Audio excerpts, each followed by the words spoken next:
playing to a very small audience, and we were very polarizing.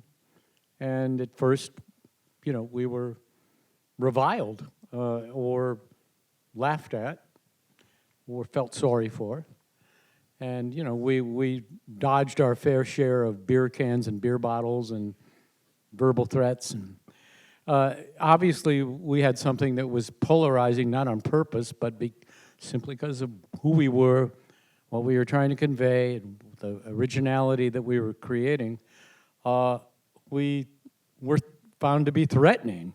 It's hard to remember that now. Yeah, SNL actually, in its early years, was really a surprise and totally different than anything else on TV, if you're old enough to know about that. But so when we were on the show, it was one of the things that kind of validated us in a big way and gave us at least a little bit of traction. We still had to fight radio after that, but yeah, that was a dimensional leap, because until that point, we had just been embraced by fellow, creative community types that are disenfranchised, marginalized, counterculture people, and then suddenly, Iggy Pop likes us, David Bowie likes us, and we're being validated on a small level.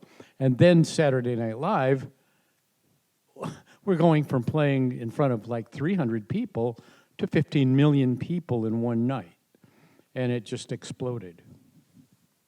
Right, we get stories all the time. People come up and they tell you the story of seeing Devo on Saturday Night Live, and then they tell you what their impression was afterwards. And it's anywhere from being totally traumatized to being totally inspired and all sorts of things in between. And back when people and fans wrote letters, which they did, this is all pre-digital. There were no cell phones, no social media. Bob and Mark can corroborate this. We would get tons of mail, all the same story about how a fan liked Devo and got beat up in school for liking Devo. Yeah, there was a lot. Yeah, Devo was a pejorative thing to be called when you were in 1980, I think. If some jocks in a car screamed, "Hey, Devo," you better run.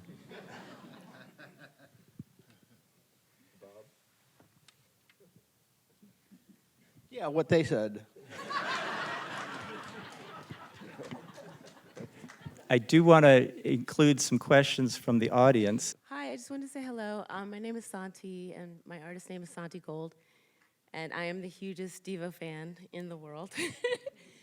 And so that's kind of what I wanted to say. It's just that, I noticed how you ended it, and you're like, well, it was this big trajectory, and, it happened. But the thing that I thought wasn't said, you did show, Nirvana covering Devo and, being in Back to the Future. But the huge influence that you've had on artists, future artists, will basically keep Devo alive forever. There's so many artists that I have come across who, my band was called Stiffed after Stiff Records. You know what I mean? Like back when I first started a punk band, and it's just Devo's such a huge influence for me, and I talked about it in every press I've ever did, that Devo is hugely influenced on future artists, and I want them to know that, and that's what I'm talking about. And thank you. How did you decide, who was going to be the singer, who was going to be the bass player? All of that, because it seems like you came more from this intellectual place and then became musicians. Is that accurate or not? We drew straws. Awesome, thank you. Yeah, it evolved organically. A lot of the times, the bass lines were too counterpointed and too complicated to sing and play bass, and so that eliminated me. And Mark, he got to do leads, so he could run around and only have to go to his instrument to play leads, and that was great. And so he acted out. Should we have traded what instruments we were playing? Are you suggesting maybe we chose the wrong instruments for each? No, I didn't want you to play bass. Do we have another question ready? It's a little hard to see, but Hi. For the videos that came out with Oh No, It's Devo, there were some really groundbreaking computer graphics used, some of the wireframe exploding logos and stuff like that, which influenced me greatly. And I'm wondering what you can say about the production of the animated wireframe graphics used in those videos. The animated. Yeah, the animated what graphics? The wireframe graphics, the exploding Devo logos and stuff that were That on we the back worked screen. with. Are you saying with Digital Productions in 1981, John Whitney Jr.'s company? Oh, yeah. Oh, we wow, were that is wor- awesome that he did those? We were working with First thing he ever did. yeah, with Whitney, Robert, yeah. John Whitney, wow. Abel.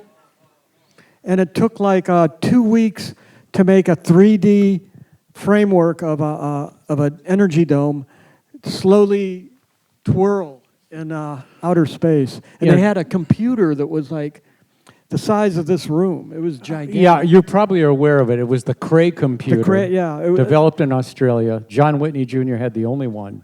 Right. They said the CIA is the only other He Cray had a- computers in the United States. He had a huge studio on Jefferson Boulevard, east of La Cienega, called Digital Productions, oddly enough.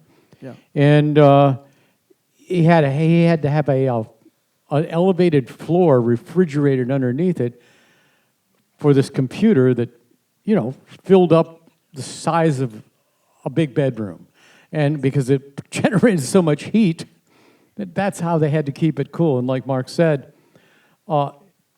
in the processing of the data, it would take a few days to a week to create like a 30-second film loop Yeah. that was printed out on 35 millimeter film. All this could be done today, On your basically phone. on a laptop or an iPhone. Yeah, you could do it on your iPhone now. iPhone, and it's amazing because that's where things were at. That's the world we lived in, and that's something I wish we could have conveyed even in the documentary, because it's just so unbelievable to a sophisticated young audience today that was the reality in the pre-digital world. And it was so tough. Everything was a lot of work and a lot of money and a lot of time, a lot of effort, just for the smallest results, because it was emerging technology. But of course, Devo, there was never new technology that we didn't embrace. We did find some clever little ways around things. Like Jim Mothersbaugh found this Atari device that it was a box, and you plugged it into your television set, and whatever the image was on the screen affected the motion and that this box put out, and things became. I mean, I don't know how much the thing cost him, maybe a couple $100, but it turned visual images into moving Navajo blankets, basically, and that's all it could do. So, but we used that, and that was maybe the first, kind of electronic graphics in a film, I think, in a short song film like that, for Day My Baby Gave Me a Surprise. And boy, look at those crude blue screen composites. So with the introduction of generative AI, it seems like a huge step backwards, a de-evolution of the biggest in decades, where people don't really need to think anymore, they don't need to research anymore. You can just ask the ChatGPT app on your phone to do the thinking for you. Any thoughts on that? And maybe that would be a great song on your next album. There's already 100 songs out that have been created by AI, about AI, that put down AI. So we'd have to get in line at this point. But, I think AI, it's just like all technology. It's like, it scares people, and then they figure out what to do with it. So, I'm looking forward to seeing where it goes. Yeah, it's a big tool. I think that if you excise here the argument from the legal point of view with, creatives who are super famous, super successful. It is no different than any tool that's ever come along that artists embrace. And here's what my prediction is. It's not even a prediction. I don't know what you out there think, but 95% of what I see generated by AI is cliches, especially when it comes to music. Just like anything, it's like about 98% of everything is derivative and bullshit, and then there's great stuff that somebody does where it's original and cool, and you know it because everybody's excited by it. So, like Mark says, I don't think we see it as like, Armageddon threat, like some people are trying to portray it. It's just another tool where most things that will be done with it are lame. But hopefully it'll get rid of some mindless tasks that make it so you can concentrate on the creative part of your project at some time as it becomes What would in be focus. a mindless task? What would be what? A mindless task. Okay, I'll tell you, and I write music for films Masturbation. during the day. No. And yes, masturbation, you could. But I write music for films, and at a certain point you have to turn all the music over to orchestrators. And it'd be great if there was an AI device that you could just stuff it into and make it happen instantly, because that's like a lot of hours, that's all. It's just saying there's different things that it could be good for. Yeah. I don't know. Well, I mean, I think I'm good at writing compositions, but really bad at finding sounds. So if I had an AI program where I could go, what would this sound like? EDM 1990, just as an experiment, right? And I could just run that through that to see what my composition would sound like. And I could find things in it that I liked and then move on. Like, keep mutating. Yeah, but then you got stuff like Death Devo, or do you know, is that it? Devo Death or Death Devo? Yeah, they're pretty good. They're pretty good. They do like all death metal versions of Devo songs. They're so good. I can't believe it. They make me cry. It's so good. Anyway, someone should ask Chris a question.